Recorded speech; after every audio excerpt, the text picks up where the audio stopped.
Hey, what's going on, ladies and gentlemen? My name is Rayge, and we are back today with an exciting update here in regards to Marvel Strike Force's newest blog post. Now that this is officially available for us, I want to go through all the upcoming changes and how you guys can best prepare as well in the coming weeks. So guys, awesome news. We saw in the blog that on August 7th, as you can see, Franklin Richards here is actually going to be already added into the new Antimatter store, which is going to be taking place of what we currently have in Intel. So definitely a great opportunity to actually get farmable shards of him. He's been an absolute game changer in this new arena meta that we've been situated in. But just as a reminder as well, in the blog, there's actually a couple of key changes that will be also coming to the store. So this is where he's going to be located, but this Chapter 1 Intel store will no longer be called Intel. It's actually going to be transitioning to a different store, and it's going to be called Antimatter. So just something to be on the lookout for, but really exciting.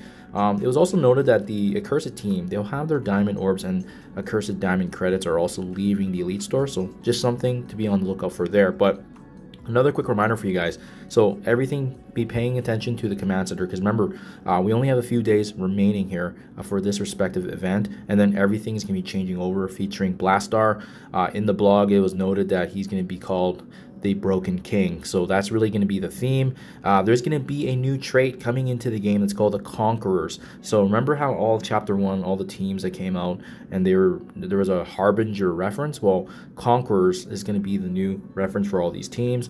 So that's kind of the naming nuance that they'll have there, which is pretty exciting times for sure.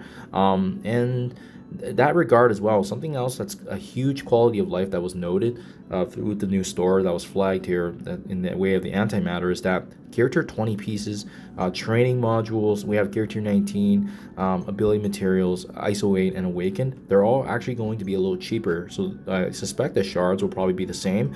But Gear Tier 20, that's a big win, because if you guys have been farming these resources, that means it's going to be less than the 40k that we see now. So they're actually giving a little bit of quality of life back for players, which is absolutely massive, guys. Another big one too was currency conversion on August 13th. So there's going to be some more changes coming here. Make sure you guys, again, like at the time of recording, as you can see here, 10 days remaining, make sure you're spending the rest of this intel, because it is actually going to be leaving the store for good on August 13th.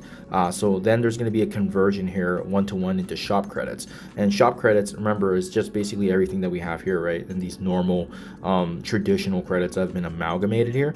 There was also an update with respect to alliance credits, ultra credits, and battle world credits. So some respective stores, as you can see right here across the board, but more importantly as well the battle world, because it's a fairly recent new store, but they're already planning to make changes here. So just something to be on the lookout for as well. But that's going to be converted into some more additional credits. I think the other things that I noted was Alliance credits awarded from the Alliance gifts are going to be changing the shop credits, so we'll see that amalgamation. I think that's actually located under the war credits here. So when you see some of these like star credits and whatnot, they're also going to be changing here as well. So that's kind of cool. They're just trying to, group everything up together, right? There's going to be the introduction of a new legacy store as well, and that's also slotted for Chapter 2. So essentially combining items from the game mode stores that they've had in the past. So I suspect that's probably where some of the historical things that we've seen in Intel, such as, these characters and whatnot, maybe they're not part of Chapter 2, so obviously they're going to be going there now as well. So they're just trying to amalgamate and clean things up here. But the good news is that they're still working on it and still refining it, so that way the more relevant things are going to be important to grab up. And in addition to that, there's going to be some more additional conversions, so that way the old traditional currencies, or the way everything preceding Age of Annihilus, is going to be cleaned up essentially. Another thing to know here as well, guys, so if we go back to the command center with respect to Blastaar's Broken King, it was actually listed in, and very similar to the data mines that we saw as well, by the way. But week 1, we are going to be using a couple of things to actually get points here, but it is actually signaling as well the return of Battle World. So that's going to be one of the objectives here. So one of the weeks that we'll see in terms of the objectives, very similar to here, you'll be actually clearing waves in Battle World in addition to playing raids with Thunderbolt characters. So that's going to be the first week slotted in there.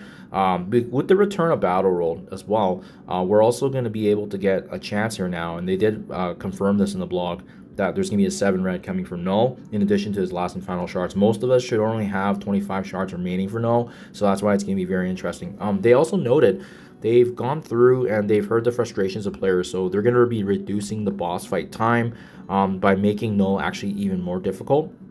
So apparently they're only going to max it out at 8 minutes now, apparently, for the combat timer for him. And as a result of that, they're changing his kit to be more lethal.